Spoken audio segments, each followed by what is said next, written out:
අපි පිළිගන්න ඕන කාරණයක් තමයි අම්මා කිව්වොත් බුදු වෙන්නත් පුළුවන් කියලා. අම්මා කිව්වොත් දරුවන්ට බුදු වෙන්නත් පුළුවන්.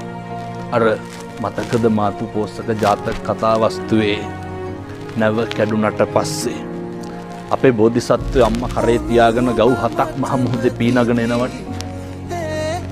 පීනගෙන ආවට පස්සේ අම්මා මොකද්ද කියන්නේ?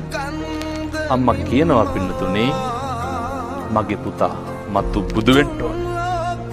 බුදු වෙනවා. ඒ බුදු වෙන්නත් බලපාන්නේ පින්නතුනේ අම්මගේ වචනේ. අම්මා කිව්වේ බෝධිසත්වයන්ට බුදු වෙන්න ඕන කියලා බුද්ධත්වයේ ලබා ගන්න. අම්මා කිව්වොත් බුදු වෙන්නත් පුළුවන්. මේ 21 වන සියවසේ මේ තාක්ෂණය කොච්චර දියුණුද කියනවා නම් මේ පප්පු කැවුතුක් මා වකුගඩු ගලවලා හයි කරන කාලෙදී මේ අඟහරු වලට මිනිස්සු ඇතුව හෝ නැතුව යාන වාහන යනවා. මේ තාක්ෂණ එච්චරටම දියුණුයි. මේ විශ්ව එක ජගතෙක් පහළ වුණාද පින්නතුනේ අම්මා කරන හාස්කම කරන්න. මොකක්ද පින්නතුනේ අම්මගේ හාස්කම? මේ ලේ ටික කිරි කරන එක. මේකේ හාස්කම තමයි අම්මගේ තනපුඩු ඇතුලේ තියෙන්නේ රතු පාට සිනිගඳ ගහන හරි අප්‍රසන්න දුගදහමන ලේ.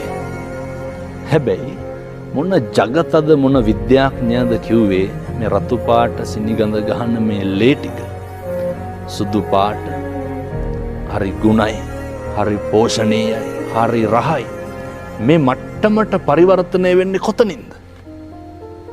මේකට බොහොම නේ සෙන්ටිමීටර එකවත් පරතරයක් නැහැ. මේක හාස්කමක්.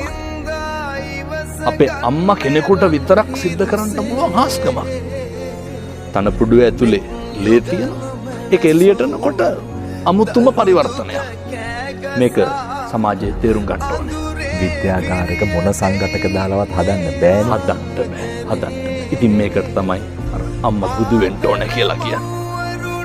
මේක හොයාගත්ත කෙනෙකුත් නෑ. අම්මගේ ලේ ටික කොහොමද කොතනින්ද කිරි වෙන්නේ කියලා. මේක අපේ අම්මලා කරන මම නැවතත් දේශනා කරන්නේ හාස්කම.